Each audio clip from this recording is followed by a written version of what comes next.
দেশ রূপান্তরের সঙ্গে যুক্ত রয়েছেন সবাইকে স্বাগত। আমরা আপনাদেরকে দেখানোর চেষ্টা করছি গণ অধিকার পরিষদের 3 দফা দাবি নিয়ে আজকে শাহবাগ এলাকায় যে বিক্ষোভ সমাবেশের ডাক দিয়েছেন, সেই বিক্ষোভ সমাবেশে অংশগ্রহণ করেছেন শহরের বিভিন্ন স্থান থেকে এবং বিভিন্ন দেশের বিভিন্ন স্থান থেকে নেতাকর্মীরা এসে, এবং এই খণ্ড খণ্ড মিছিল নিয়ে শাহবাগে দুপুরের পর থেকে নেতাকর্মীরা আসতে শুরু করেন এবং এই বিক্ষোভ কর্মসূচিতে অংশগ্রহণ করে নেতাকর্মীরা যেমনটি বলছেন, বিপি নুরুর উপরে যেই অতর্কিত হামলার ঘটনা ঘটেছে সেই হামলার তীব্র নিন্দা প্রতিবাদ জানিয়ে এবং তার উন্নত চিকিৎসার জন্য বিদেশে পাঠানোর আহ্বান তারা জানিয়ে যাচ্ছেন এবং জাতীয় পার্টিকে নিষিদ্ধ করার তারা এখান থেকে দাবি করছেন এবং জিএম কাদেরকে গ্রেফতার করার দাবি করছেন এবং যারা এই হামলার সঙ্গে জড়িত রয়েছেন সবাইকে বিচারের আওতায় নিয়ে আসতে হবে সেই দাবি তারা করে যাচ্ছেন। আমরা আপনাদেরকে দেখানোর চেষ্টা করছি শাহবাগ এলাকায় কানায় কানায় ভরে যাচ্ছে গণ অধিকার পরিষদের নেতাকর্মীদের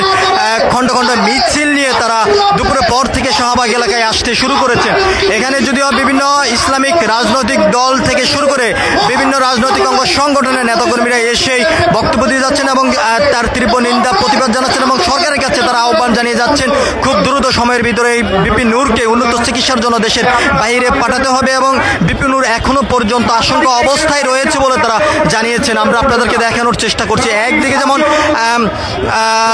বিভিন্ন নেতাকর্মীরা উপস্থিত রয়েছেন, অন্যদিকে আইন শৃঙ্খলা রক্ষাকার বাহিনীর সদস্যরা কঠোর অবস্থানে রয়েছেন কোনোভাবে কোনো ধরনের অনাকাঙ্ক্ষিত ঘটনা যাতে না ঘটে এবং গণ অধিকার পরিষদের নেতাকর্মীদের পক্ষ থেকে যেমনটি জানানো হয়েছে শান্তিপূর্ণভাবে তাদের এই বিক্ষোভ কর্মসূচি তারা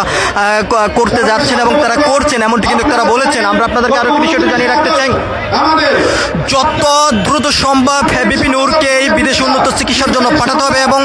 জাতীয় পার্টির যে নিবন্ধন সেটি বাতিল করতে হবে, তারা সেই আহ্বান তারা করে যাচ্ছেন এবং গণহত্যার সঙ্গে জাতীয় পার্টি জড়িত এবং যে সকল নেতারা এখনো পর্যন্ত ধরাছোঁয়ার বাইরে রয়েছে তাদেরকে গ্রেপ্তার করে আইনের আওতায় নিয়ে আসতে হবে এমনটি কিন্তু তারা বলে যাচ্ছেন। আমরা আপনাদেরকে দেখানোর চেষ্টা করছি গণ অধিকার পরিষদের যে বিক্ষোভ সমাবেশ সেই সমাবেশ থেকে সরাসরি যুক্ত দেশ রূপান্তর ক্যামেরার মাধ্যমে আমরা আপনাদেরকে আরও একটি বিষয়টা জায়গায় দেখানোর চেষ্টা করছি। বিভিন্ন রাজনৈতিক দলের বিভিন্ন নেতাকর্মীরা আজকে এই গণ অধিকার পরিষদের কর্মসূচিতে অংশগ্রহণ করেছেন।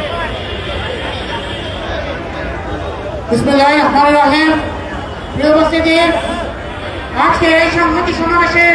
আয়োজনের জন্য ফেসিবাদ বিরোধী সকল রাজনৈতিক শক্তিকে এক মঞ্চে নিয়ে আসার জন্য আমি গণ অধিকার পরিষদের ব্যক্তিবৃন্দকে আমার দল এনডিএ চেয়ারম্যান ববি আজাদের পক্ষ থেকে আন্তরিক শুভেচ্ছা অভিনন্দন জানাচ্ছি। দর্শক, আমরা আপনাদেরকে আরো একটি বিষয় জানিয়ে রাখতে চাই, গত শুক্রবার রাত 9টার সময় সংবাদ সম্মেলন করার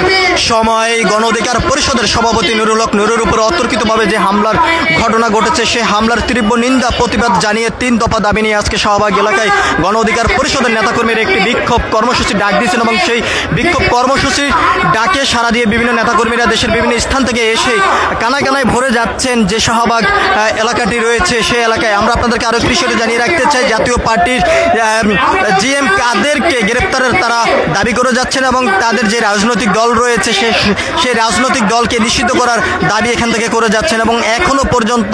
আওয়ামী পেশিবাদী দোসররা দেশের বিভিন্ন স্থান থেকে দেশকে অস্থিরতাশীল করার জন্য চেষ্টা চালিয়ে যাচ্ছেন এমনটি কিন্তু তারা অভিযোগ করে এখান থেকে বিচারের দাবি করে যাচ্ছেন বর্তমান অন্তর্বর্তীকালীন সরকারের কাছে এবং বর্তমান অন্তর্বর্তীকালীন সরকারের কাছে যে আহ্বান তারা করে যাচ্ছেন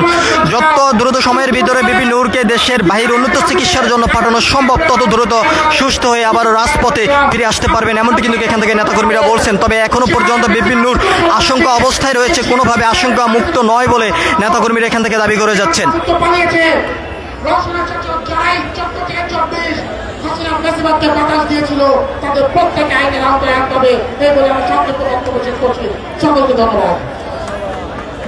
অসংখ্য ধন্যবাদ সংগ্রামী সাথী বন্ধুগণ। এই পর্যায়ে আমাদের মধ্যে বক্তব্য রাখবেন জাতীয় গণতান্ত্রিক পার্টি জাকবার সম্মানিত মুখপাত্র রাশিদ প্রধান। ভাই, আপনাদের সবিনয় অনুরোধ জানাচ্ছি সাংবাদিক ভাইরা বারবার ঘটনা ঘটেছে সেই হামলার সঙ্গে যারা জড়িত রয়েছেন তাদেরকে আইনের আওতায় নিয়ে রাখতে চাই। এখান থেকে নেতাকর্মীরা বারবার যেমনটি বলছেন স্বরাষ্ট্র উপদেষ্টা এখনো পর্যন্ত সুস্পষ্টভাবে কোনো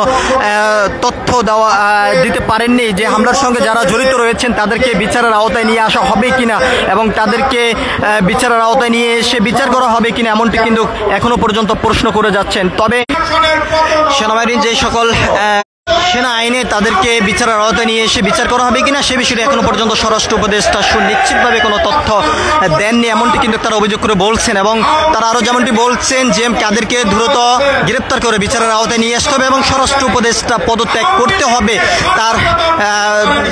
জায়গা থেকে ব্যর্থতা স্বীকার করে, এমনটি কিন্তু এখান থেকে আজকে এই বিক্ষোভ কর্মসূচি থেকে নেতাকর্মীরা অভিযোগ করে এবং সেই বিচারের দাবি জানিয়ে তারা এই বিক্ষোভ কর্মসূচি তারা চালিয়ে যাচ্ছেন। তো সবকিছু মিলিয়ে এই ছিল এখনকার মতন গণ অধিকার পরিষদের বিক্ষোভ কর্মসূচি থেকে এখনকার মতন সর্বশেষ। পরবর্তীতে আপডেট পাওয়ার জন্য আপনারা সবাই দেশ রূপান্তরের সঙ্গে থাকুন। ধন্যবাদ সবাইকে। শুধুমাত্র একটি ব্যক্তি নয়, একটি দলের প্রধান নয়, বিপিনুরকে সেদিন যে রক্তাক্ত করা